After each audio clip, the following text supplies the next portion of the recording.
வேலைவாய்ப்புடன் கூடிய கல்விக்கு உடனே சேருங்கள். VPMM கல்வி நிறுவனங்கள்.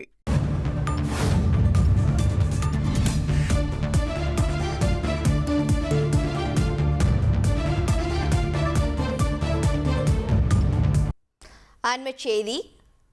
இந்தியா பாகிஸ்தான் இடையே போர் பதற்றம் நிலவி வரும் சூழலில் இஸ்லாமாபாத்தில் எரிபொருள் நிலையங்களை மூட உத்தரவு பிறப்பித்திருக்கிறது. பாகிஸ்தான் தலைநகர் இஸ்லாமாபாத்தில் அடுத்த 48 மணி நேரத்திற்கு எரிபொருள் நிலையங்களை முழுமையாக மூட உத்தரவானது பிறப்பிக்கப்பட்டிருக்கிறது. விவரங்களை செய்தியாளர் ரமேஷ்குமார் வழங்கி கேட்கலாம்.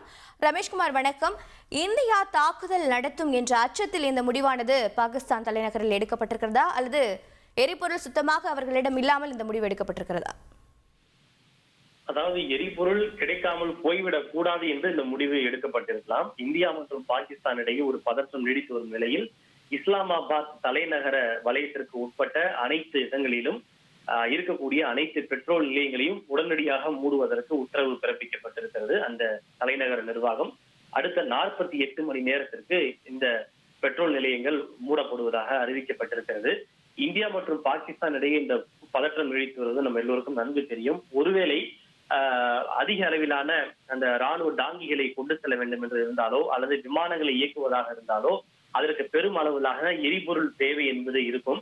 அத்தகைய சூழ்நிலையில் பொதுமக்கள் அதிகமாக பயன்படுத்திவிட்டால் எரிபொருள் தீர்ந்து விடக்கூடாது என்கிற ஒரு அச்சத்தின் காரணமாக இத்தகைய நடவடிக்கை மேற்கொள்ளப்பட்டிருக்கலாம் என்று எதிர்பார்க்கப்படுகிறது. எனவே இதனுடைய பின்னணி வேறு ஏதேனும் ராணுவ நடவடிக்கை ஏற்பட்டாலோ போர் நடைபெற்றாலோ அதற்கு அதிக அளவிலான எரிபொருள் தேவை என்பது இருக்கும். அதனை கருத்தில் கொண்டுதான் இந்த நடவடிக்கை மேற்கொள்ளப்பட்டிருப்பதாக நாம் அறிய முடிகிறது. தகவல்களுக்கு நன்றி ரமேஷ்குமார். வேலைவாய்ப்புடன் கூடிய கல்விக்கு உடனே சேருங்கள். VPMM கல்வி நிறுவனங்கள்.